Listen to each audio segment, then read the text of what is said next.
All right, welcome back. Craig Worth joining us as the 80th edition of America's favorite holiday ballet opens this week in Salt Lake City. It is hard to believe it was seldom ever seen before the 1940s, and a Brigham City native dusted off the old 1892 ballet and brought it to the American stage. And then Willem Christensen brought it to Utah in 1955, and you know, it's just thrilled us all every holiday season since that date.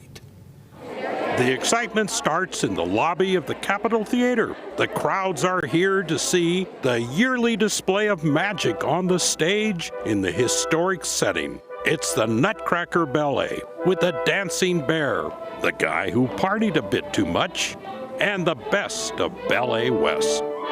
It all takes place because a Utah native once took a chance on the almost forgotten ballet. The genius behind this holiday tradition worked into his 99th year devoted to ballet until he died in 2001. The late Willem Christensen not only gave us the world-class Ballet West, but the Nutcracker. Critic bawled me out for digging up an old thing. They didn't know that all the elements were on my side. And then we were sold out before we opened. The Ballet West co-founder was actually a star in San Francisco back then. It was Utah Symphony conductor Maestro Marisa Bravanel who talked Mr. C into coming back to Utah. Here I had a heck of a time, because Bravanel said, "This was the Nutcracker." I said, "But the dancers aren't good." So he started America's first university ballet department at the U of U. They're all just kids, just students, and you train them.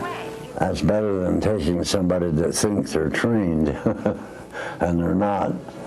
This rare film shows their first performance, Swan Lake. A guy falls in love with a bird. That's a little rough. But with a lot more practice and a little more makeup, they leaped up to the Nutcracker. That's a good story.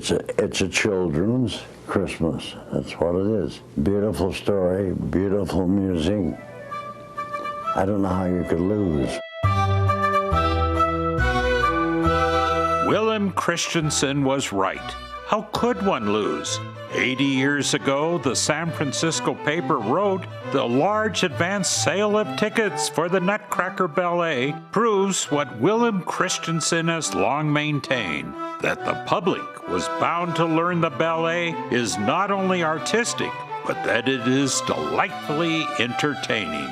And 11 years later, the San Francisco prima ballerina would star in the U of U Nutcracker Ballet. Salt Lake Tribune reviewers were stunned by what then Professor Willem Christensen had created at Kingsbury Hall. Along with the music, Maestro Marisa Bravanel had filled the auditorium with wonderfully inspired music. It was bravos all around. Yes, indeed, it was after Willem Christensen brought the ballet from San Francisco to Utah. And we had a new way to celebrate the holidays.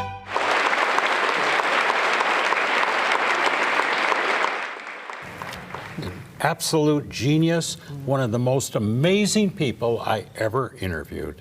And it's amazing. Yeah, he seemed like also a great interview. Gave you some gems there, too. Yeah. Well, he was a performer. He was an entertainer.